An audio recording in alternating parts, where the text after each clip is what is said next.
Afro Summit. I don't know when it comes to like it still goes down right to the way how they marketed your countries. They marketed your countries so well, and everybody knows like America is the greatest place where you can make it. If you want to live the greatest life, America is where you have to go. Oh, where? Europe. Most people I think would actually prefer going to Europe and America than they would want to go to China and Dubai. But maybe because of some circumstances whereby they are maybe desperate is when they'll consider going to the Arab countries with factors that are involved, because like getting a visa to these Arab countries like Dubai, for example, is much more simpler than getting an American visa. There are high chances of you even actually applying for that visa. They call it down for an interview for like 8 months and then it gets rejected. It's a whole process. It Mm. applies both to UK and USA too, but it still rotates around that whole factor of wanting to get employed so that, well, you can have better standards of living. Because when you look at the way how the media has influenced, you find that people are actually having good lives in the United States. But of course, that is the media, the way how the media will portray it. They don't know that there's actually something way behind that. You get, because you know, me who has at least traveled, I know what goes on in those countries. It's not as it seems when it's showed on TV. We know how people live on credit in those Mhm. countries, but people who focus more on TV or television don't know that. They just see, ah, wow, they have a big house. Ah, wow, this is something that I want. This is something that I want for my kids. I don't really It's the care. fine Maybe print. I could get, Muse, I think what you exactly. should say is And the then fine print. yeah, and then also when you look into maybe some of the history, I'm going to talk in reference to like people from South Africa. You remember South Africa is this country that had apartheid from 1948 to it stopped in 1994. You get, and Mm. they used to watch TVs a lot, and there used to be shows where the common shows were Fresh Prince. I've explained this before. Fresh Right. Prince of Bel Air, different strokes. You find that okay, you're seeing African Americans are elevating, African Americans are living the good life. Like is it Philly Banks and stuff and all those guys?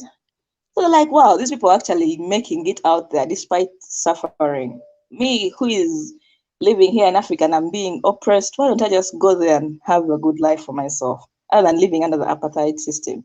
So it's something that makes them want to go out. Mostly the focus is to see how much they can be able to make better lives for themselves.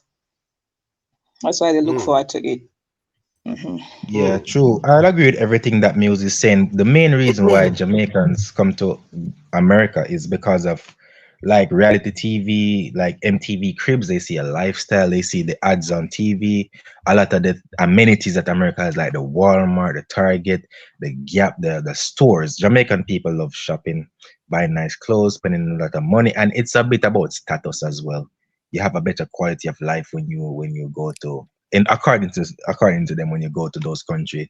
Before it was England, every Jamaican was going to England because they were former colonies, and there was a thing called the Windrush generation where they wanted workers to man factories post World War II, do the jobs that pay less. But when we go to those countries like America or England and do the work and we bring back that currency here, what you couldn't afford in England, you can basically live your entire life with. When you convert the currency here, you can buy houses, more than one. You can buy cars. You can basically retire after working probably a decade in the United States or England. So I assume that it would be a similar thing in Africa. If you go to one of those countries and you bring back the currency to your respective African country, you can be relatively well off versus working the same amount of time within your country. So that's a main pull factor for migration and brain drain from African countries as well. Oh, I got something to say. I'm gonna be the resident bad guy today. I'm go ahead and let that be known. But yeah, I'm letting that be known today, right?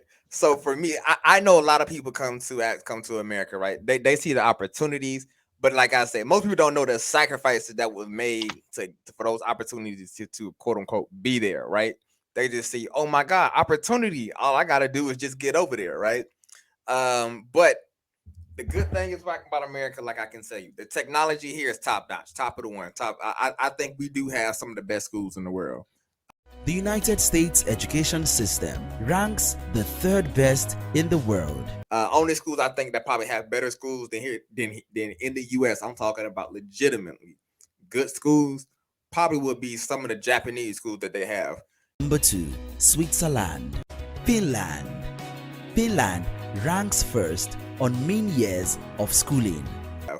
If you're actually talking about just pure everyday entertainment slash wealth of knowledge that you can absorb and how they teach it to you, I would definitely say America's top notch for that. Because in most, let's say, African countries, there is no the teacher don't let you speak your mind. You can't talk back to the teacher and say, what about this or what about that? You can't question the teacher. In America, you can actually question the teacher and ask them, is that right? You know, you try that in an African country, you're going to get beat with a stick, right? So the difference is in America, they actually challenge you to open your mind, where in most countries and most countries, they have a closed mindset of, I can't go outside this box. I can't go outside Hold this on, mentality. bro. I can't allow you to continue like that, right? I Hold up. Wait a minute. Something ain't right. have to interject as someone that was in the education system. As someone that was in the education system, I have to interject. So that was a time when I'm growing up, I used to get the cane as well, beaten. But now everyone is at the level where we have technologies. My primary school was one of the first schools in Jamaica to had computer, so I was a computer baby. The prime minister at the time flew a helicopter and landed in my school and opened the computer laboratory. So we're born in all the cutting edge of the IT age, right? So you're talking from a time where that's not what reflects now. In terms of the education system in Jamaica versus America, ours have more critical thinking and more knowledge from what I hear from the teachers that migrate to America. The point that you made that they agree with, though, that they have more freedom to question teachers. In Jamaica, it's more like they're lecturing to you and telling you how it should be. But since I became a teacher just about 6 years ago, it's more critical thinking and STEM, science, technology, engineering, and mathematics. So now, since the last decade, it's more critical thinking skills. But in terms of the amount of content and knowledge of global affairs, not just Caribbean content and Caribbean history, Jamaica has America beat by a solid country mile, bro. In terms of I'm at gonna the tell you this primary way. school, hold Wait, on. In terms okay, of at go the ahead. primary school and high school levels, when it comes down to college and universities, I will give the American Ivy League institutions that, though. But in terms of primary school education and high school education, I bet you our standard of education is higher than in. Jamaica has made significant achievements in education. Literacy rates have improved, thanks to early literacy intervention programs. Access to early childhood education has also increased, providing more children with a strong educational foundation. Jamaica scholars and professionals have excelled globally, making significant contributions in various fields. The Jamaican government continues to implement education reforms to enhance the quality of education. Bro, I can tell you that much. Nah, I don't know, bro. You gotta come out here and see what we doing now. I mean, right now we got iPads in every kid hands. So like literally by the age of like think about it, Nick. I'm gonna ask you a question, right? Like We have most it too, kids bro. that you know, and I said like your average 5-year-old can work an iPhone. By the time that kid is 6 years old or 7 years old, that kid can work a computer by now. By the time that child get 15, that child going to be a computer whiz, right? But what Because I'm saying to you, usual business, right? My daughter also has a tablet and she does all of those type of things, right? But when you say African countries are not up to that, what I'm telling you that my government instills a tablet in schools policy that every child has to have where they getting that a policy from device. though? No, I'm saying No, they're getting it's that a global policy from world. though. It's a global world. It's the fourth industrial revolution. It's not indigenous to America. It's like we're in a global village, bro. Right? We all have that same thing. When we go to college, is that we're in a global village, and because of the thing they call globalization, we all develop basically at the same speed. All right, let me show you an example. A country like America that has already been through like industrial revolution, it will be harder for you to transition into adapting renewables versus a country like Niger that doesn't have that same infrastructure built out, if they were to transition to renewables, it would be cheaper for that country to catch up to the global standard. So in that context, everyone will be catch up to the same level as soon as they get the infrastructure in place. So in terms of tablets in school, we all have it, bro. That's Not true, all, but but there are again, some when countries you that build adapt from that, bro. nothing, though. But when you're building from nothing, it's kind of easy to get to at least 100, though, right? Exactly what I'm saying. Exactly what I'm saying. So in terms of the education systems, I'm thinking that depending on your individual country, you're on the same level as America or even more, bro, because our tests, our examinations are very difficult. Right now, if I give you a grade 6 test from Jamaica, you probably will fail it, bro. I'm telling you, I'm not trying Really? to be disrespectful. No, I'm not trying to be disrespectful. I Are you probably would smarter fail it than as well. Are No, you smarter listen. Yo. I probably would fail it as well, bro. Trust me. You get one question and it has 4 parts, and if you don't understand the question, you'll fail. And you have to think critically. You have to think with a scientific brain. You'd have to have a hypothesis. You'd have to have the proper methodology. That's 6th grade. Okay, 6th grade. Are you smarter than Okay, 6th grade? We 6th got grade. that show out here in America, though. But I'm gonna let Muse speak. You got something to say? Yeah, I had to explain to you about how the education system in Africa came about. This is a colonial curriculum we use, especially in the primary side. When it goes back way back to when these British came. And they came first as missionaries. When they came as missionaries, they constructed schools. You get, but as they constructed schools, they wanted, because they couldn't understand the languages spoken, they wanted people to learn how to speak English first. Now, as they was making the people learn how to speak English, they used to use what? Beatings, canes, hitting them. Learn English, They used to whip, like whipping kids. They used to do that, and they also used to make black people cut their hair off. Go drive that Benzo. This life goes to make sense. Amen. Your children gonna make you proud. I think it was just a way to make them look unattractive.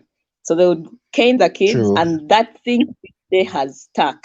It has stuck, and what pains me mostly is that most of maybe the teachers don't really question it. They don't question it so much that to this day it's still ongoing. It's just now a few schools that have stopped that habit of wanting to cane children, and also tried encouraging them to keep their natural hair. Because I recently took back my nieces to school, and there was a teacher who was fired. She was fired, I think, for beating the hell out of this kid. The kid asked a question, and I think there's something that went on in there, and she got a stick and beat this kid. The kid reported her, and she got fired. Things are changing. They're not like how they used to be maybe like 20 years ago, because even like right now, and you look at like the primary curriculum of Uganda specifically, it's a very useless curriculum, I would say. It doesn't make kids question things. It does not make kids also. It doesn't make you. I wouldn't say make you think. It makes you remember stuff. Oh, you're saying it's just Yeah. record. We used to be like that as well. It's just like you study something and you know the answer and you just swap the test papers and stuff like Exactly. that. And you just recall. Exactly. Yeah. We were like that as well. Yeah.